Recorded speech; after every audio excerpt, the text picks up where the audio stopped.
What is a monster kid? Monster Kid is a state of mind. You can be young, you can be old. It's a shared environment of being captivated by the early classic horror films. You know what it is? It's somebody that grew up as a kid loving monsters. Pure and simple. That feeling that there's more of us out there because, you know, monster fans are people who feel as singular and alone as the monsters themselves. Monster kids are people that grew up wanting the monster to win.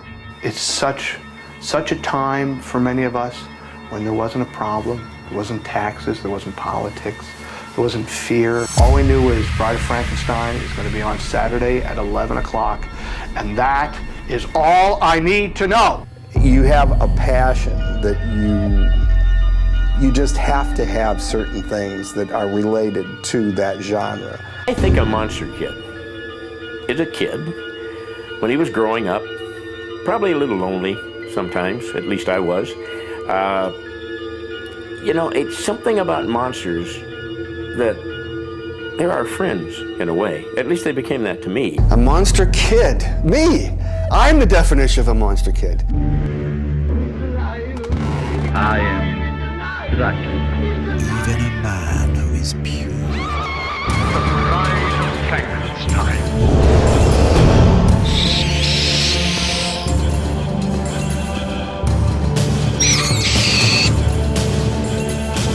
Uncle Maury.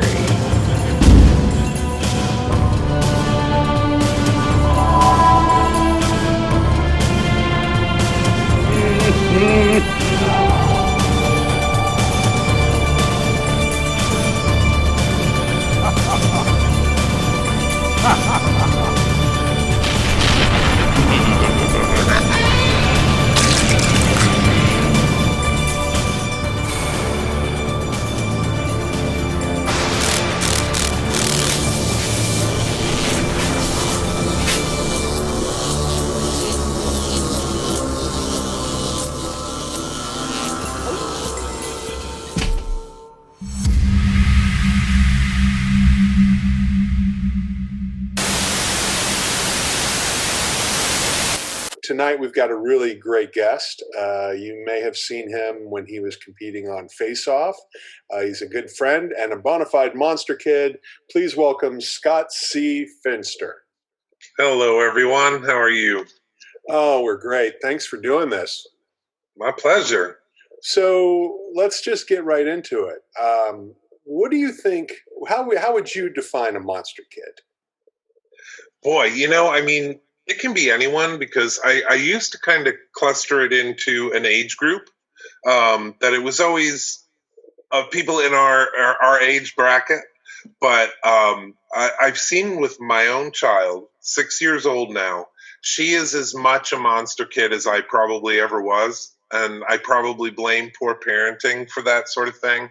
But she has Creature from the Black Lagoon, the Living Dead dolls. She has a Dracula Migo, a Wolfman Migo. So she is very steeped in this. And I think she had about as much fun as anyone when we did the Gillibration last year, getting to meet Rico and seeing her papa dressed in the suit and everything. So she's kind of broadened the definition for me because that's not your typical age group, but she just loves it so much.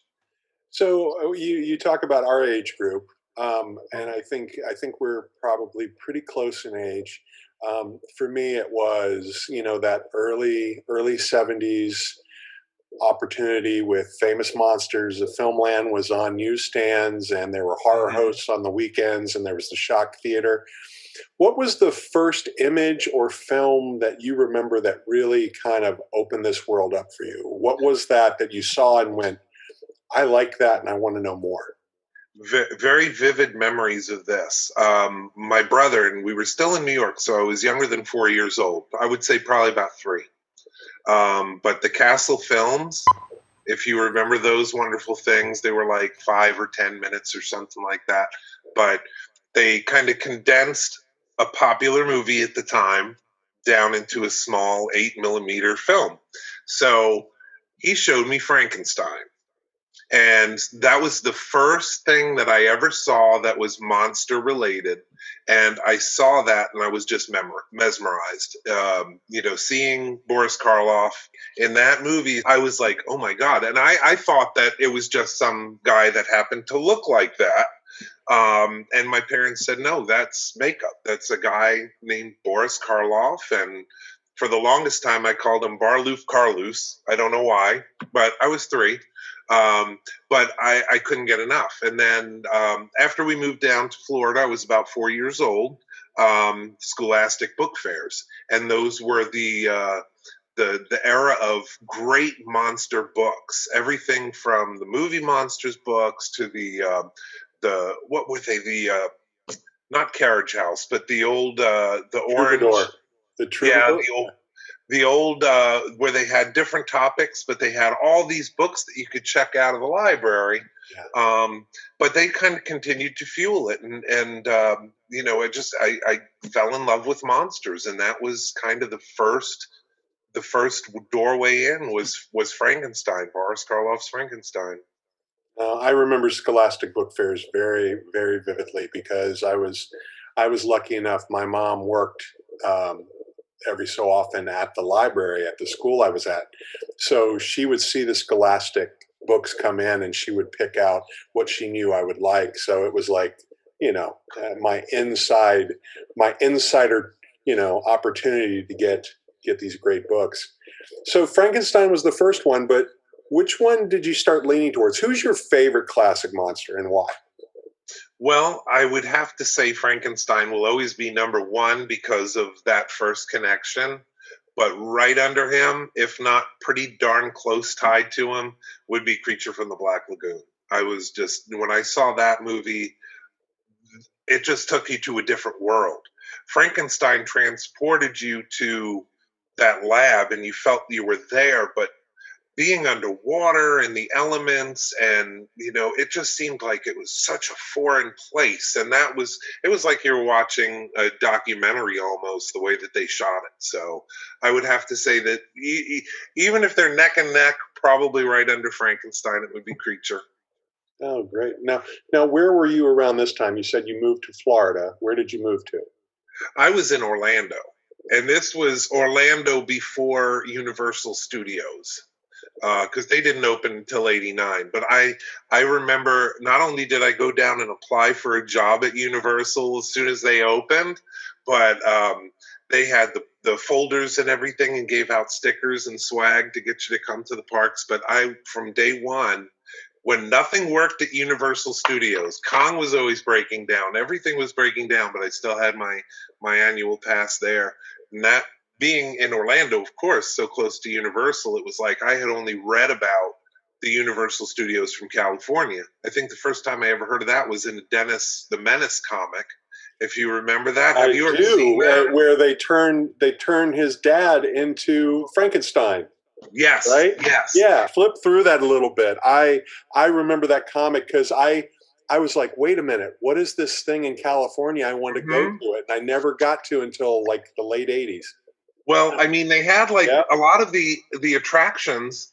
It's the summer special, so it was number 155, but it was the summer special that actually showed some of the backstage stuff. Yeah, he took the tour, and the building was on fire, right? And right. The collapsing bridge, that was another thing as a kid. Oh, that's so good. What 4-color blew my mind. Yeah. But when I got to that part where the mom and the dad go, and of course, even King Kong made an appearance. I guess they couldn't call him that, but he was in there too. But I tell you, when I got to that part where mom and dad are in the makeup chairs, I was like, I have got to get to this place. This is. Do they actually have a theme park where you can go? Yeah. But there it is. I guess their version of the horror makeup show. Yep, that's what it was. And then the next page is when they reveal it and they've turned his parents into monsters, right? Yes, sir. Oh, that's amazing. I remember it so vividly. I loved that comic book. Oh my gosh. Absolutely. Absolutely. So but it's interesting to me because I've done some research about early theme park years at Universal. and that was a show. Like you could go. They actually would take people from the audience and do makeup on them. So if you moved to Orlando, how old were you again? I was 4 years old, so I guess that was what, 76, 77, somewhere around there. So let's see, that would make you had a horror host. Did you know who Dr. Paul Bearer was? Yes. That was my horror host. Tampa's 44. Yes, I remember him. Yep. Many Saturdays watching him. Yeah. He really was my gateway, that and Famous Monsters magazine. Those two things and Aurora Model Kits. Yes. That combination just kept fueling the fire. So you watched Dr. Paul Bearer, you were in Orlando, you were in Disney's backyard, so I'm assuming you got to go to the Haunted Mansion every so often, which was great. I did that wasn't my first go-to, and this is going to be a horrible thing to admit because I do love the parks, but Disney before Universal was not my first pick. Now, if you've been here a while, you probably remember one that we had in our backyard called Stars Hall of Fame.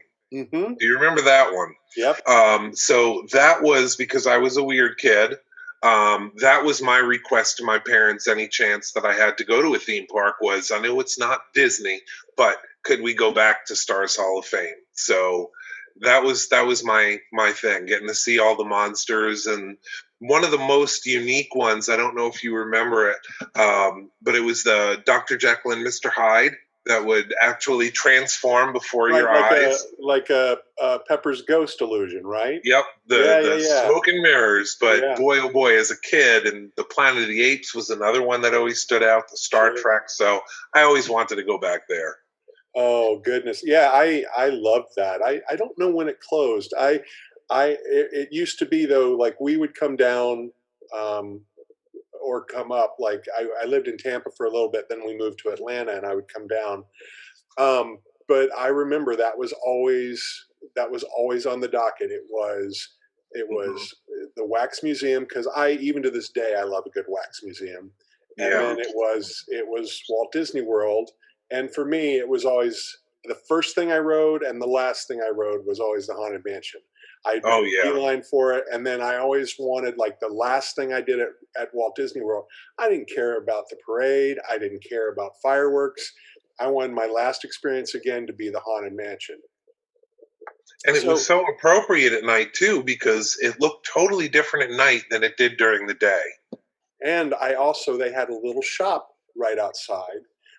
They had a shop on Main Street as well. That was kind of a magic shop where you could get a mask or something, like that. And I remember every year I would get a mask. That was the one thing I'd save up money.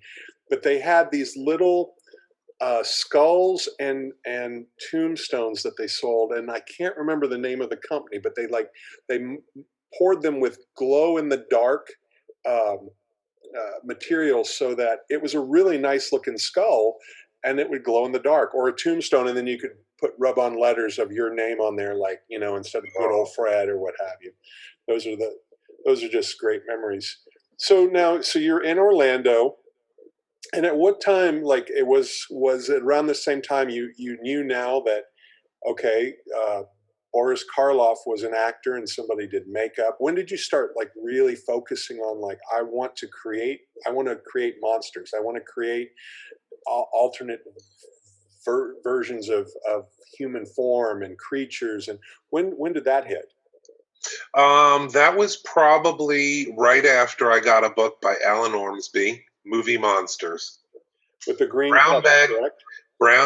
Brown bag Frankenstein. Yeah. I think that his techniques, and I didn't know at the time, but he was also a special effects artist. And he had a passion for sharing that information with kids, similar to like Dick Smith, only a little different audience. But the melting man with the fudgesicle, you remember that? And, how to do the warts with duo adhesive, eyelash adhesive. And I experimented with that. And, not only were there great makeup tips in there, like I love the brown bag Frankenstein. I must have made 100 of them back when you could actually get paper bags from the grocery store. The paper mache head and the black yarn hair. But, if you remember, they had little skits in there too that the author kind of drew up and had the Frankenstein monster and the clever assistant and all that stuff. So it really sparked a lot of imagination at that point. And then it wasn't a few years later that I was starting to notice magazines like Famous Monsters of Filmland at the Piggly Wiggly or the Albertsons down here. Wow, there is a whole magazine for this. I didn't know. And monthly, they came out every month and they were chock full of pictures. And then, between them and Dr. Paul Bearer, I realized that we had friends across the pond that did the same thing Universal did with the Hammer films. And I'm like, oh, and these are in color. And, it was just, it opened up a whole world. So I guess probably around, I want to say maybe 6 or 7, I really started to play with what I could do with stuff around the house, white glue and that sort of thing. But those magazines and stuff, they fueled it. That's amazing. I'm right there with you. I remember when I first started discovering Hammer films, they used to scare me more than the classic Universals because it seemed more real to me. Like you saw blood, like you knew blood and things like that from the classic monster films, but then to see it, and it was always that overly saturated, just vibrant coloring. Yes. So Frankenstein's still consistent with you. You still love him and Creature. So then, talk to me as you started getting a little bit older. When did you decide like this is something I really am passionate about, and I want to try to do this? And were your parents, were they okay with this? Like, were they, supportive? For the most part, yes. I mean, I was almost surprised how supportive they were, because my parents were ultra conservative, very grounded in reality and that sort of thing. My mom was a little more neurotic than my dad, but my dad was kind of a frustrated photographer anyway. He wanted to be a photographer when he was younger, took some great, beautiful pictures. But when he wanted to marry my mom, he talked and asked for her hand in marriage. And my grandfather told him, if you want to marry my daughter, you have to have a real job. So he helped him get a job at Hertz car sales and rental car. So my dad got into repairing brakes and doing car work and detailing cars. And it wasn't his passion, but he wanted to marry my mom and he wanted to support a family. And he stuck with that for, 30 years, 25 years. But I think it gave him the fuel to kind of help me realize what I wanted to do. And it gave us something to do together, because then everything that I did, whether it was a silly little makeup or a model kit, he was taking pictures of it and showing me how to use his old Minolta and stuff like that. So it was a bonding moment for us as well, that he could sit there and watch me do this and photograph it. And he was very supportive. My mom was very supportive. I don't know if you remember a shop called Paramount Theatrical in Orlando. Many weekends we would go to a Colonial Photo and Hobby, Skycraft, or of course Paramount Theatrical. And I'm friends with all 3 of the guys that I met up there. They're awesome people and have been in the business forever. Rick Gonzalez, Alan Duckworth, and Michael Davey. They're all stand-up people. So that really, as far as giving me exposure to materials and what was out there and the knowledge that those guys shared with me, there was no better place to grow up than Orlando, except maybe LA. Right. Well, it's interesting to me too, like what you were just talking about. I love the idea that not only were you creating the makeups, but you were understanding how they would photograph.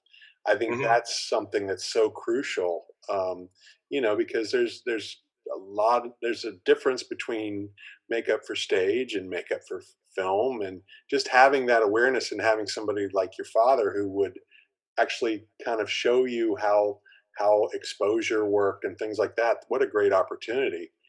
So so then you're in Orlando, and tell me when it becomes a profession. Wow, I didn't start out doing makeup, as a profession, but I would say probably my earliest piece that I did, of course, it had to be Universal Monsters related. But it's actually how I met Alan Duckworth and I believe you met him as well at the recent creature show we did together. Yep. So Alan Duckworth, he saw a piece that I had in a comic shop, and it was a polymer clay sculpted Wolfman. And I was maybe 13 when I did this. Okay, so it was not my best hour. Okay, I was still learning at that point, but you could tell it was Lon Chaney as the Wolfman. So that was the first piece that I think actually got me noticed by anyone in the biz. And then I was selling, comic maquettes, different polymer sculpted, different characters that they wouldn't make figures of, basically. So a lot of fringe characters that people said, I have to have a Weapon X Wolverine, or I have to have a Punisher. So I was doing those in polymer clay, and I was making more money doing that than a lot of my friends were making in part-time jobs. So That's fantastic. And it's funny too. You touched upon just making these characters that weren't readily accessible. It's funny to me, like, kids today don't understand that we're the reason they have all this cool stuff. They're the reason that they're, like, behind you, that they're alien figures. Yeah. Because there was a time when you couldn't get Alien figures or Freddy figures or any of that.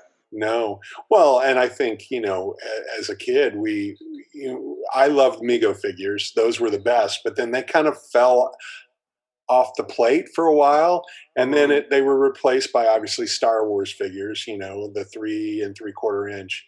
But the fact that Mego, I even recently, like, I just picked one up when we were together. Like, I love that scale, and now the fact that there are so many characters and they look great, because they didn't always look great either, by the way, Yeah. So now let's move into, okay, so you're making a little bit of money at this, and what's next for you? Like, tell me your next trajectory. How did that turn into, your next steps? Well, it was actually a pretty long and winding road. Right around the time when I was getting to an age where all those decisions had to be made, 16, 15 years old, my dad was diagnosed with brain cancer, and all of my priorities changed at that point, because at that point I was like, anything that I could do to make life easier for him and my mom. So for a few years, I was very distracted as far as that goes. And I fell into the world of doing, sculpts kind of to escape from reality for a little while. But then the reality is hitting you, you're 14, 15, 16, 17, 18, and you're like, I am on the cusp of adulthood and all this stuff is going on. Can I make a living at this? And I decided, because my mom was then alone, that I was going to stay in Orlando. And I went to VOTEC school for television video production. So I went to Westside VOTEC, and I interned at Century 3, which was on property at Universal Studios, with the Sabellases. I'm sure you knew them. Everyone knew them in Orlando. Yeah. Excellent people and really, really good examples of what to do. And what kept me in Orlando, because Laura Sabellas came to me and she said, you're working to learn production, and you're doing this here, and you're doing a great job, but if you want to do makeup, you're probably going to have to look somewhere else, because she kind of heard the rumbling. She knew that the Hollywood East was falling apart. Lawton Childs had done away with the tax breaks, and she said, you're probably going to have to move to LA. And if you want a hand, I can put you in touch with people that you should probably talk to. And I was tortured over it, because I'm like, I know I'm going to have to move if I want to continue to do this stuff. There was no telecommuting. There was nothing in Georgia. all the hopes for what I did were vanishing when the tax breaks went away. So I'm like, here I have a new degree, but everything is leaving Orlando. What do I do? And I talked to my mom and my then girlfriend, and I said, this is an opportunity that I have. And my mom, like I said, she's the practical one. She said, a bird in the hand is worth two in the bush. You should stay in Orlando, keep doing what you're doing, maybe work for the theme parks or do something like that, but don't move out to LA. It's too far away. It's too scary. Too many people, blah, blah, blah. And I listened. And no fault against my mom, but, I didn't want to leave after what we had just gone through, and leave her there by herself in that big house. And, so I decided to stay. So when I talk about the winding road, it was because I stayed in Orlando that I started looking at other options, other opportunities. And there was still, even though Hollywood had pulled out of Florida, there was still a very thriving independent film business and entertainment. We had the Terror on Church Street. Mm-hmm. We had people like a mutual fellow we know, Pat Tangelo, deceased now, but he was very, very, very kind in the beginning to me, teaching me a lot about makeup and different avenues.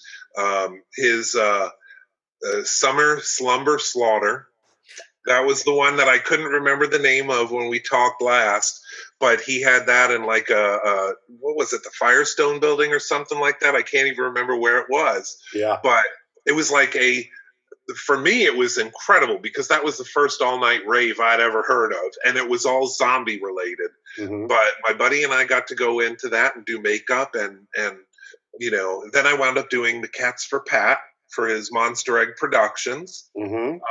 And that got me into the world of doing maquettes and action figure prototypes. And then I started working with one of my other mentors, Bill Merkline, sculptor on the 3 3/4 inch G.I. Joe line. And then he told me things and got me in contact with other people. And then one day I'm refining pieces for Hasbro as a subcontractor. It's weird because I always wanted to be in makeup.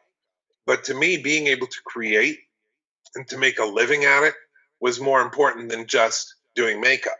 Sure. It was like any arts that I could do, I didn't care. And it made me a more rounded artist. I mean, I got to play and make some, custom figures for myself too that I wouldn't have had. So, right. Hey, Well, that's fantastic. It's such a great road. And, looking back at it, it's like those opportunities, you actually had the opportunity to perfect that craft here, whereas in LA, you would have been kind of thrown to the masses maybe, and maybe not getting the opportunities that you have been. So of all the creations you've made, like what's all the sculpts you've made, like in figures and busts, and I mean, just on and on and on, is there one that you remember that you were working on that really gave you that moment of, I am doing exactly what I want to do? Many times. And, you have that first experience and you're like, it can't get any better than this. And then something changes and you're working on another project that you just have to keep pinching yourself. And I've had that many times. And, I look at the work that I do a lot like my kids. It's hard for me to say what one was more rewarding than another, or what one. I can tell you which ones weren't very rewarding. But as far as picking a favorite, that's so hard because there are ones that professionally would be the epitome of expectation. And then there are some that got me nowhere near the notice, but were so much more fulfilling personally. Case in point was the creature suit, the Gillman suit that I did for Gillibration. That Gillibration was a plan that we had for like 2.5 years, that I really wanted to honor Rico Browning and bring people to the Springs, because we had gone down to the Springs. This was after they closed as a park. So they were just a state park at that point, and no one was there. And I'm like, why is this so empty on a weekend?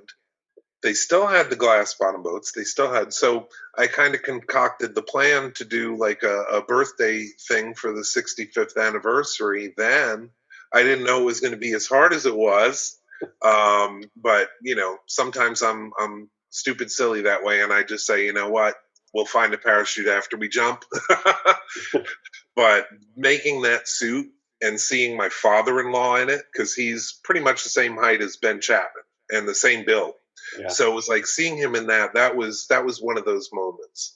But he's been responsible for a lot of that too. The real Walking Ted, because he's been my zombie, he's been my creature, he was my Bernie Wrightson Frankenstein, another makeup that I absolutely wanted to do forever because I love Bernie Wrightson's visceral style, and he got to bring those to life for me. So it's all little makeups like that, and on a small scale, there are little things that I've done. A lot of the work that I did for Mego, up to life-size dinosaurs at Fernbank Museum. I was the art director and the sculpt lead on that project for Chisel 3D when I lived in Atlanta, and you know, we got to make 3 dinosaurs. You know, so I mean, every time I think the bar is never going to get any higher, it's like something happens. And I think we were talking about it 2 years ago. Got to work for something for the House of Mouse. I can't really say what, but that was one of those projects, especially being a kid of our generation, that if you could get something like that, it was like through the roof, you know? Yeah. Another one of those, this is not really happening. I got to pinch myself. What am I holding right now? What is that? This can't be that, right? It is that. Yes. Yeah. No, I'm right there with you. Let's talk a little bit about Gillibration, because that really was where you and I got to become friends. And I just, the passion and the heart that you had and you put into that, you know, I will tell you the highlight for me personally, and you guys were so kind to let me come and show the documentary and just kind of hang out and help, but was seeing the creature suit, seeing the creature, the Gill Man, in that location. It couldn't have been better than that. I mean, I've been very lucky. I have a hobby of going to old film locations that mean a lot to me, right? And I like taking a picture of them and then trying to see, okay, here's how the house changed. But to be in that location with the creature, you know, the sound effects, the kookaburra bird Yeah, there, yes. and then you know the Herman Stein and the you know, just all of the music and just it was the best time. Tell me a little bit more about that. Like, I mean, obviously, Creature's your favorite, so this was an opportunity for you to pay tribute to Rico. Primarily, yes. So tell me a little bit about that, because one of the things that's also cool is there was a Rico Browning action figure. Yes. Again, going back to our mutual love of Migos, I am friends with a gentleman by the name of Mark Draven of Ink Fusion Empire. And he's always trying to be proactive and thinking of things that we can do to keep that format out there, as well as the 3 3/4 that aren't going to be frivolous. They're going to mean something. So when he found out I was doing Gillibration, he said, how hard do you think it would be for us to do a figure, a commemorative figure, honoring his time in the suit, 65th anniversary, and we'll debut it at the show? So I said, I'm all in. You know, you had me at 8-inch action figure. So we did the head. It was approved instantly. He signed the contracts to get, you know, a contract with Rico, and the rest was history. But that, again, it's one of those pinching moments where you're like, I can't believe we're doing this. And we had already talked to Rico about appearing at Gillibration, and he said that he would appear. All those pieces coming together, it was just incredible, you know, and seeing how many people, because again, this wasn't something that was broadcast everywhere. We didn't have the staff to do that. We knew we had to keep the numbers to a certain size, which if we had gone with our original plan, we had originally talked about maybe doing it at Wakulla, which was the primary filming location. But Wakulla had no interest at the time. So we went to Silver Springs and said, you had key photography done here. Can we do it here? I didn't know how hard it was going to be. So trying to have to do that, the marketing, all of the publicity, trying to get businesses, because Ocala is very different than Orlando. Ocala is very agricultural and equestrian. So they're all about what they can tangibly, do, whether it's riding a horse or having the shows or the auctions. So you try to talk to the area businesses about what you want to do with a 65-year-old film property. They don't get it. So it was hard to get them on board. Even the film council here, the film foundation, was very lukewarm to it because they didn't, what do you want from us? What can we do to help? But I don't understand what you want. It's like, okay, I'm not going to explain it to you. It's not going to sink in. But once we found out everything, and again, you came in like Superman, and helped us out with a lot of that. I can't thank you enough for the ad that you did. You did a beautiful slick, and they had that all over the place down at Silver Springs leading up to the event. On every window, they had J. Michael Roddy's masterpiece, in my opinion. I was just happy you guys needed the help because it was an opportunity to play in that world, and oh my gosh, and I remember seeing you, and you were so tired, but you had such pride because you were working right up to the last minute on that suit. Literally, yes. Yeah.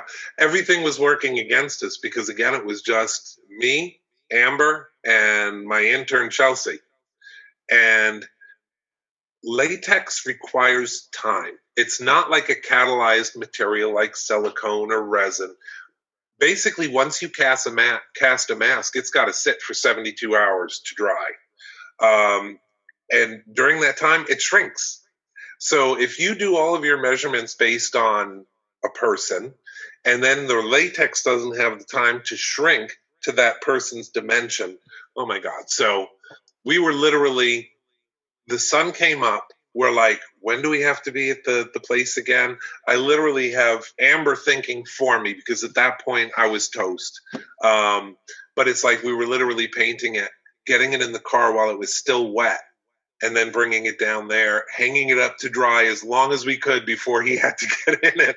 It was like everything was against us. But yeah, I was totally charged up by that day, though. Seeing everyone in David Skull, we were able to get David Skull there, which I really hope we can do Revenge of Gillibration next year. COVID changed a lot because we were going to do it for this year. And I got another idol of mine, Gregory Mank, who agreed that he would come for the next one. So if we can still make everything work, I really, really can't wait to get him in the seat too. Oh, that's great. Yeah. Fantastic. Well, MonsterKids, take note. We're going to make that happen. We're going to make that happen. We have to. It's going to take a village, though. Sure, of course. So, let's talk a little bit about Rico. We had lost Julie. Not what was it? A few months before Gillibration. Yeah. It wasn't that long, right? It was.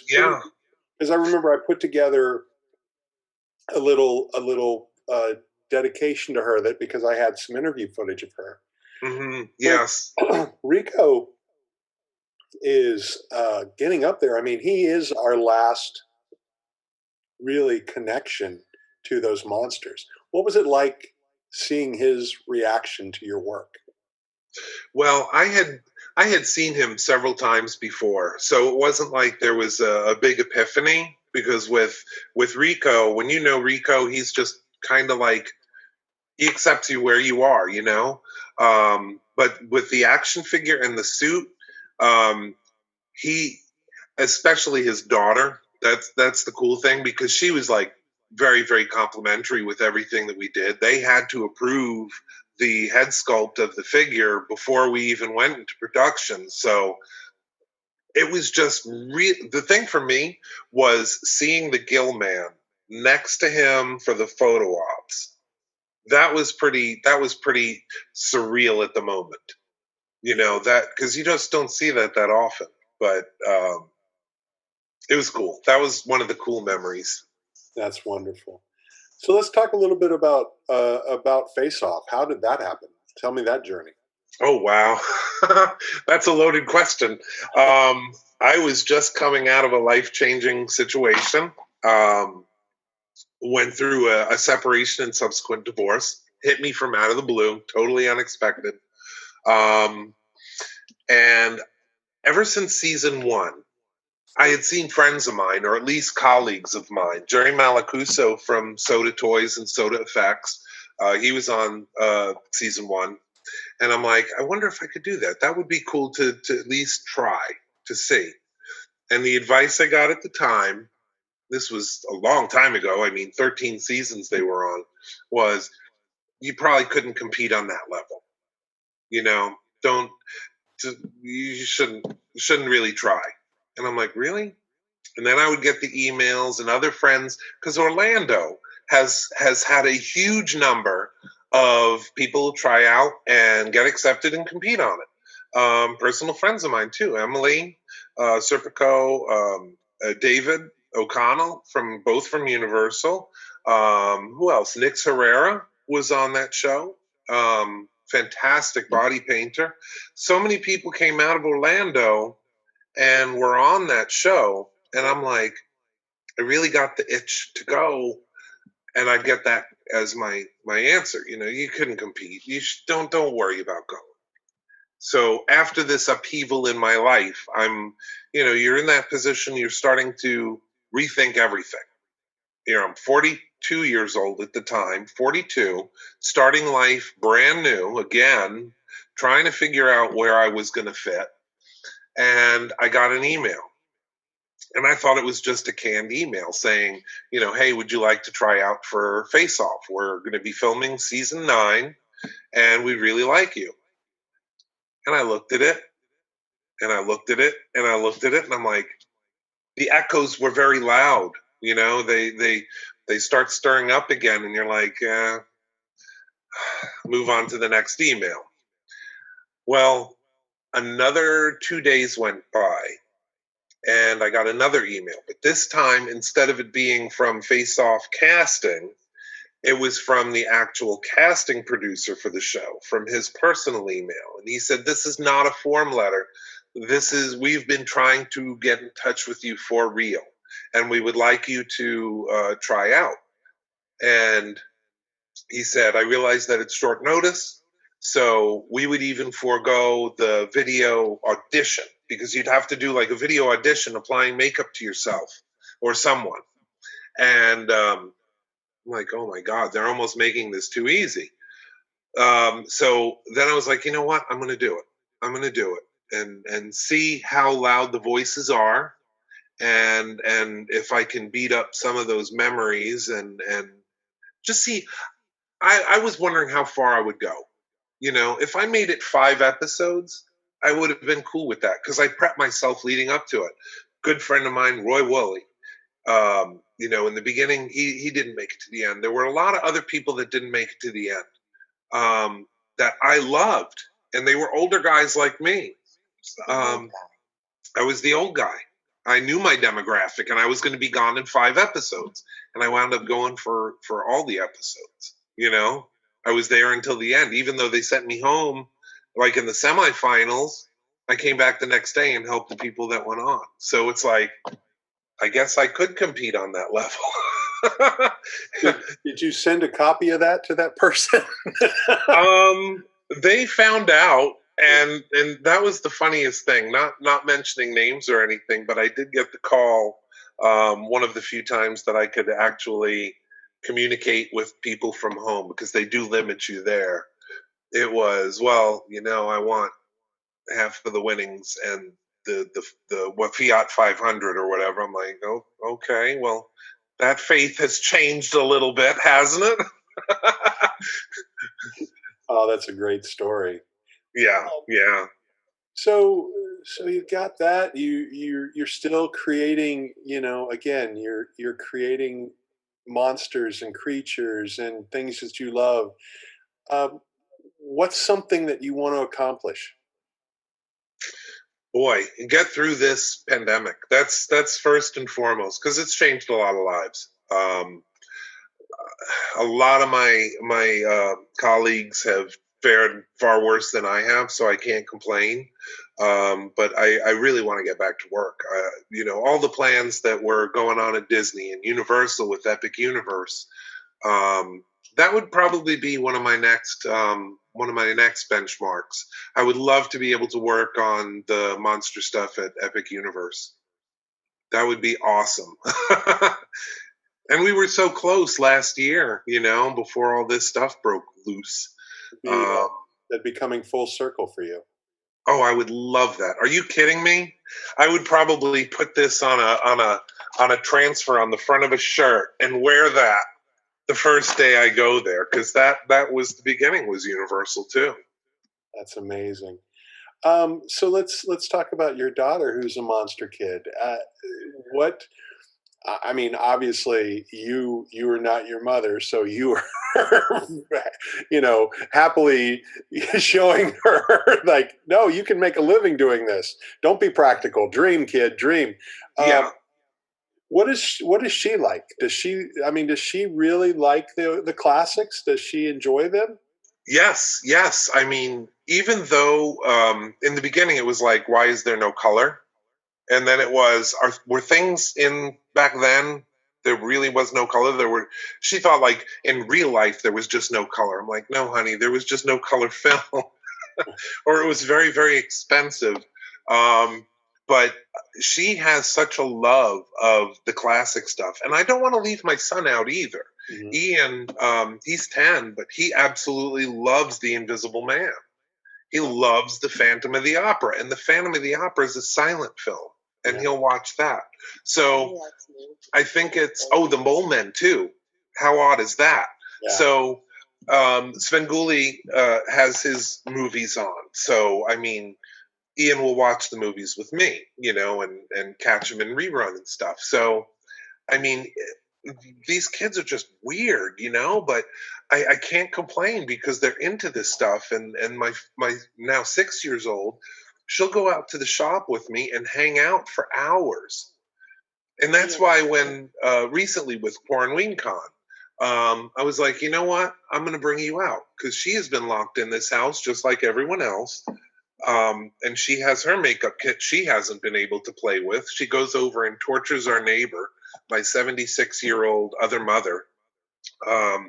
But she got to sit in the makeup chair again, and she was a little bit nervous, but boy, oh boy, she had some fun. Wow, that really does my heart good, because one of my questions usually is, do you think the monster kid is in danger of becoming extinct? And I don't think so. No, absolutely. I see no proof of that. How do you feel about horror films today? Okay. Everyone always assumes, because I've done work in haunts and stuff like that, I have a hard time, probably post Robert Englund, Freddy Krueger, I have a hard time getting into modern horror. No insults intended to people that are into that. That's cool. That's your bag. I totally get behind you. But it's hard for me to look at the movies nowadays. And it's almost like, for me and my mentality, they would have done 12-year-old Scott, 16-year-old Scott a disservice. Because now it's like they throw everything at you and you see nothing. You're seeing everything, but you're seeing nothing. And back in the day, you didn't have to see anything for your mind to put it together. Right. So I like the sensibilities of the older stuff. And I'm talking like up through like, Robert Englund, Freddy Krueger. Of course, American Werewolf in London, stuff like that, visually impelling, stuff. That's kind of where I go. I'm not into the gore porn type stuff. Yeah. Well, it's interesting too, like those two films, like first and foremost Freddy, and then American and Werewolf in London, and The Thing, right? The Thing is another amazing.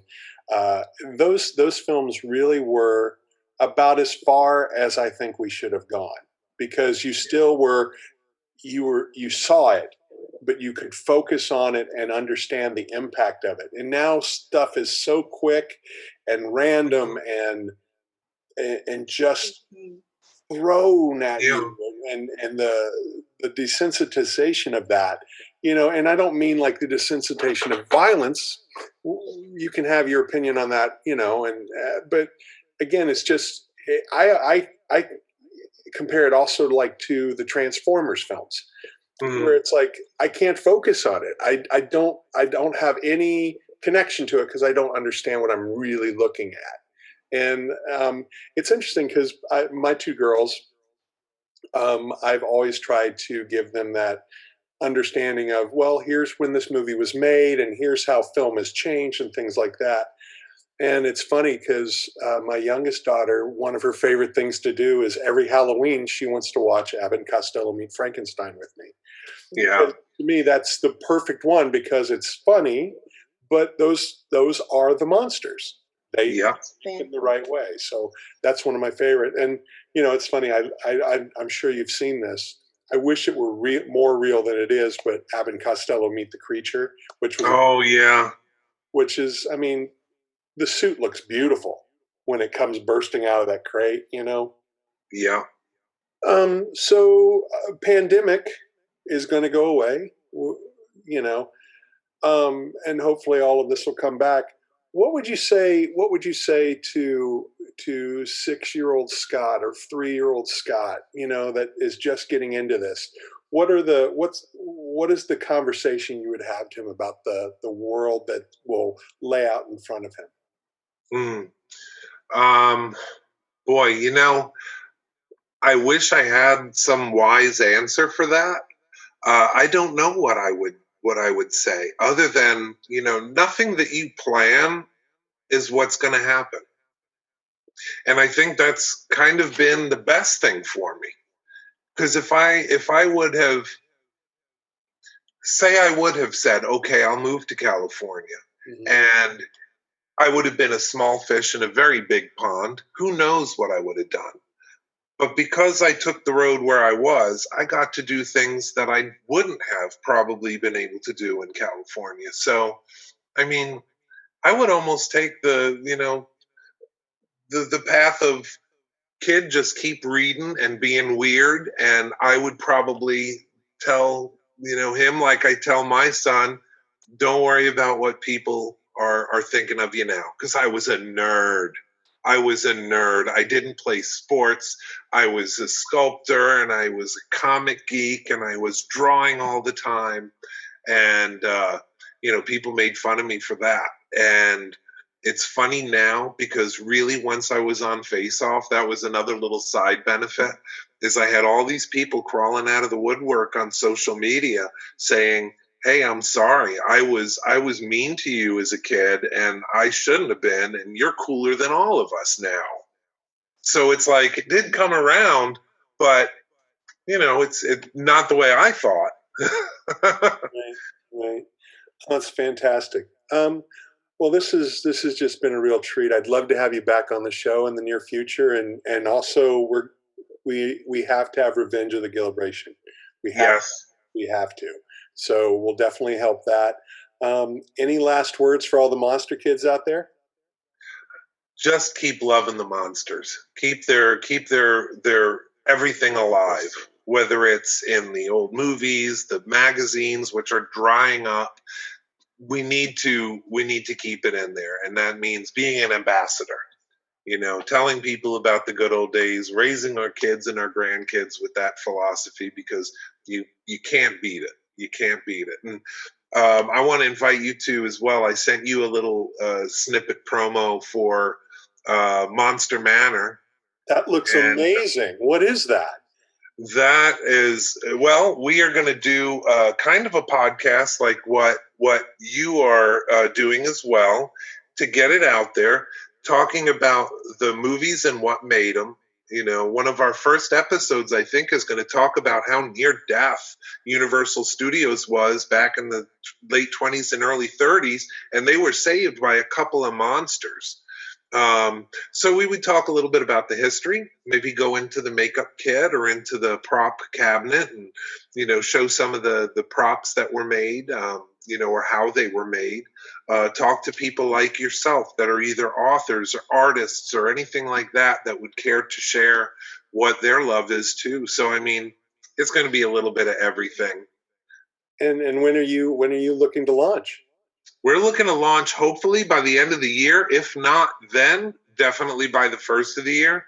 We would have done it this year, but everything kind of changed. But now we're finally in a place where we're like, yeah, we got to make this happen.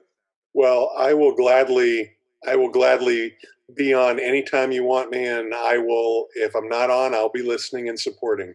It's great. Any way to support you, I would.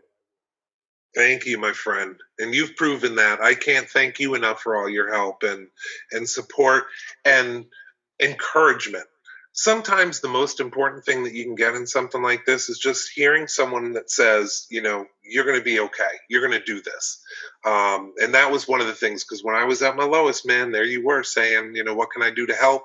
And I thank you. You have my lifelong gratitude for that. Well, I thank you for giving me a moment when I saw the creature coming at me from behind those leaves and those trees, and the water was right there. It was a childhood dream come true. So he will walk again, my friend. He will walk again. He will walk again. Thank you so much. You have a great night. You too.